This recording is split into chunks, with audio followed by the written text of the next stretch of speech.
सन 1978 का समय होता है। डेनवर नाम के शहर की सड़क पर एक लड़का अपनी साइकिल से चला जा रहा होता है। तभी उसके सामने एक काली वैन आकर रुक जाती है और पलक झपकते ही उस बच्चे को उठा अपने साथ ले जाती है। दूसरी तरफ इसी शहर में दो बच्चे अपने पिता के साथ रहते हैं।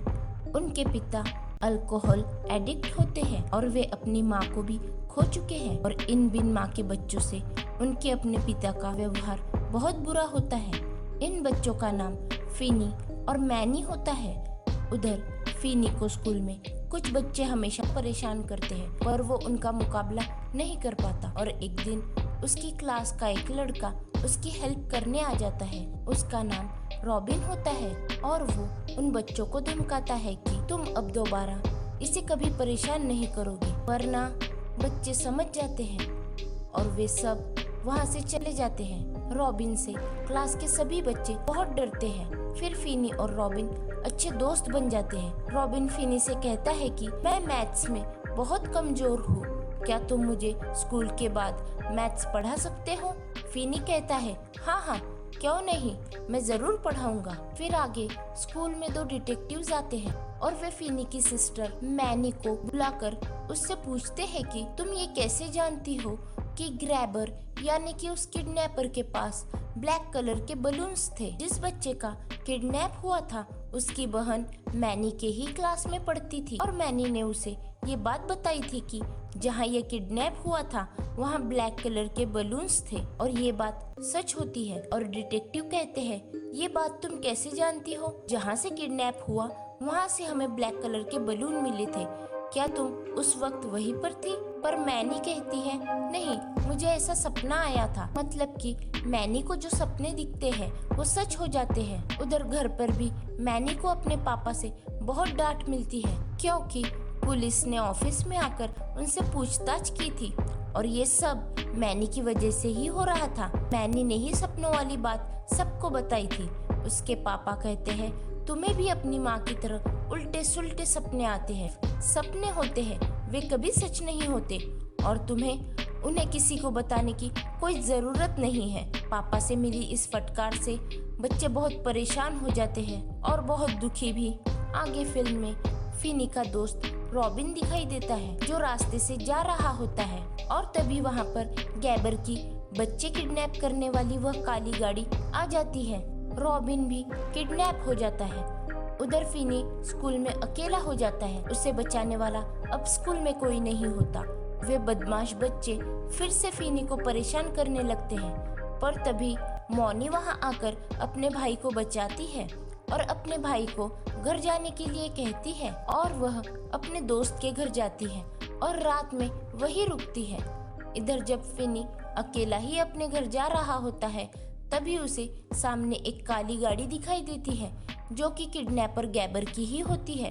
वह नीचे से कुछ सामान उठा रहा होता है। वह फिनी से हेल्प मांगता है और जब फिनी वो सामान उठाकर गाड़ी के डिक्की में डालने जाता है तभी अंदर से बहुत सारे काले बलून निकालकर किडनैपर फिनी को अंदर डालकर बंद और कुछ ही देर में फिनी अंदर बेहोश हो जाता है और जब वह होश में आता है तो वह देखता है कि वह एक साउंड प्रूफ तहखाने में बंद है और वहाँ चिल्लाने चीखने का भी कोई फायदा नहीं होता क्योंकि वहाँ से कोई आवाज बाहर नहीं जा सकती।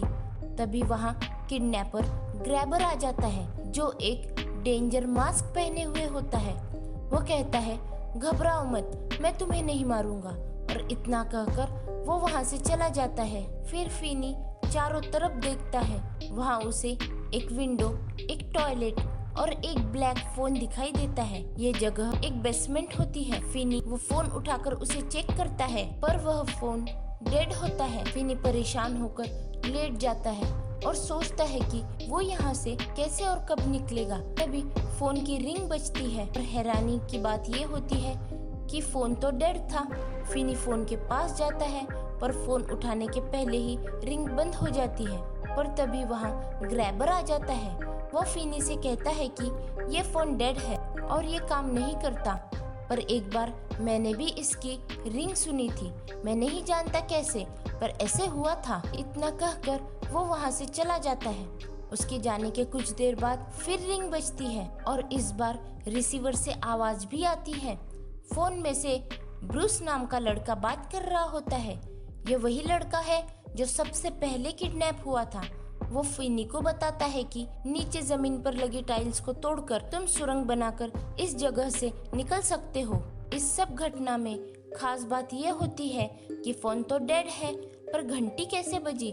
पर इन सब के बारे में न सोचते हुए फिनी सिर्फ यहाँ से निकलने के बारे में सोच रहा होता है। वो वहाँ की टाइल्स को तोड़कर वहाँ की मिट्टी को कबोर्ड में फ्लश करता है और वहाँ गड्ढा बना लेता है। उधर उसकी बहन एक सपने की वजह से परेशान सी दिखाई देती है। सपने में उसने अपने भाई ग्रीनी और ग्रैबर को देखा होता है और इधर ग्रैबर फिनी के लिए खाना लेकर आता है और खाना देकर जब वह वापस जा रहा होता है तो दरवाजा पूरी तरह बंद नहीं होता। ये देखकर फिनी दरवाजे से बाहर जाने ही वाला होता है, तभी फोन की रिंग बजती है। इस बार फिनी के साथ दूसरी तरफ कोई और लड़का बात कर रहा होता है। ये फिनी की ही स्कूल में पढ़ता है। फिनी और ये एक दूसरे को जानते हैं, पर उस लड़के को फिनी के बारे में कुछ याद नहीं होता। और जब फिनी फोन पर उससे बात कर रहा होता है तो हम वहाँ कुछ बच्चों की आत्माओं को देखते हैं जो रूम में फिनी के आसपास घूम रही होती है। मतलब ग्रैबर ने उन सभी बच्चों को अब मार दिया है और ये आत्माएं अब फिनी को फोन कर मदद कर रही होती है। फोन पर फिनी को बताया जाता है कि ग्रैबर ने वो दरवाजा जानबूझकर खुला छोड़ रखा था ताकि तुम ऊपर जाओ और तुम्हारे ऊपर जाते ही वो तुम्हें मार डालेगा। ये काम मैक्स के भाई का होता है और वही ग्रैबर है, पर मैक्स को इस बारे में कुछ नहीं पता। और आगे जब ग्रैबर फिनी के लिए खाना लेकर जाता है तो वो उससे कहता है कि तुम मुझे अपना नाम बताओगे तो मैं तुम्हें यहाँ से जाने दूंगा। ग्रीनी अपना गलत नाम उसे बताता है। यह सुन ग्रैबर गुस्से में ग्रीनी के सामने न्यूज़पेपर फेंकता है जिसमें ग्रीनी के गायब होने की खबर छपी होती है। फिर ग्रैबर वहाँ से चला जाता है। फिर ग्रैनी को रूम में एक बच्चे की आत्मा दिखाई देती है और तभी फिर फोन की रिंग बजती है। वह आत्मा फोन के जरिए उसे बताती है कि ग्रैबर ने तुम्हें अभी तक नहीं मारा क्योंकि तुमने अब तक उसकी गेम नहीं खेली। एक बार अगर तुम वो गेम खेल लेते तो वो तुम्हें मार देता। इस वक्त ग्रैबर सो रहा है और यही यहाँ से निकलने का सही वक्त है। और ऊपर एक लॉक है जिसे खोलने के लिए एक पासवर्ड की जरूरत है जो मैंने दीवार पर लिखा है। और फिनी जब दीवार पर देखता है तो वहाँ लिखा होता है 23317। ग्रीनी दबे पैरों से धीरे धीरे ऊपर जाने लगता है। तभी ग्रैबर का कुत्ता भौंकने लगता है और ग्रैबर उड़ जाता है, पर फिनी घर के बाहर निकलने में कामयाब हो जाता है। वो भागने लगता है पर ग्रैबर उसे फिर से पकड़ लेता है और उसे उस बेसमेंट में फिर से ले आता है। थोड़ी देर बाद वहाँ फिर से फोन की रिंग बजती है और एक लड़का उससे बात करता है जो पहले उसी के स्कूल में उसे परेशान किया करता था। और जहाँ फिनी बैठा होता है उसी के दूसरी तरफ उस लड़के की आत्मा हमें दिखाई देती है जो फोन के जरिए उससे बात करता है। वह कहता है कि तुम्हारे पास सिर्फ आज का दिन है। अगर तुम आज यहाँ से न निकल सके तो कल ग्रैबर तुम्हें मार देगा। और अब एक ही उपाय है, सामने वाली दीवार को तोड़कर दूसरी तरफ जाकर वहाँ रखे एक बड़े से फ्रीजर के जरिए तुम यहाँ से भाग सकते हो। और फिनी सच में वो दीवार तोड़कर दूसरी तरफ पहुँच जाता है। वहाँ फ्रीजर तो होता है पर उसमें लॉक लगा होता है। अब फिनी बहुत थक चुका है। अब वो अपनी किस्मत पर रोता है कि अब शायद उसकी जिंदगी का अंत हो ही जाएगा। पर तभी फिर से फोन की रिंग बजती है और फिनी फोन पर रॉबिन की आवाज सुनता है जो उसका स्कूल में फ्रेंड था। अब रूम में हम रॉबिन की आत्मा को देखते हैं जो फोन पर उसे बताती है इस फोन के रिसीवर में मिट्टी भर दो ताकि यह भारी हो जाए और फिर इससे तुम फ्रीजर का लॉक तोड़ सकते हो। इधर फिनी की सिस्टर मैनी शहर में साइकिल से अपने सपने में देखे हुए ग्रैबर के उस घर को ढूंढ रही होती है। तभी उसके सामने उन 5 बच्चों की आत्मा आ जाती है जिन्हें ग्रैबर ने मार दिया था। ये देख वो साइकिल से नीचे गिर जाती है और उसकी नजर उस घर के नंबर पर जाती है 7741। यह वही घर होता है जिसे उसने अपने सपने में देखा था, वो तभी घर आकर ये सब डिटेक्टिव को बताती है। उधर ग्रैबर के भाई मैक्स को कुछ अंदेशा हो जाता है और वो नीचे बेसमेंट में जाता है। उसे वहाँ फिनी दिखता है, पर मैक्स फिनी की कुछ मदद करे इससे पहले ग्रैबर उसे मार डालता है और अपने डॉग को दरवाजे पर बांधकर फिनी को मारने आता है। पर तभी ग्रैबर गड्ढे में गिर जाता है, जो एक ट्रैप होता है जिसे फिनी ने उसके लिए बनाया था।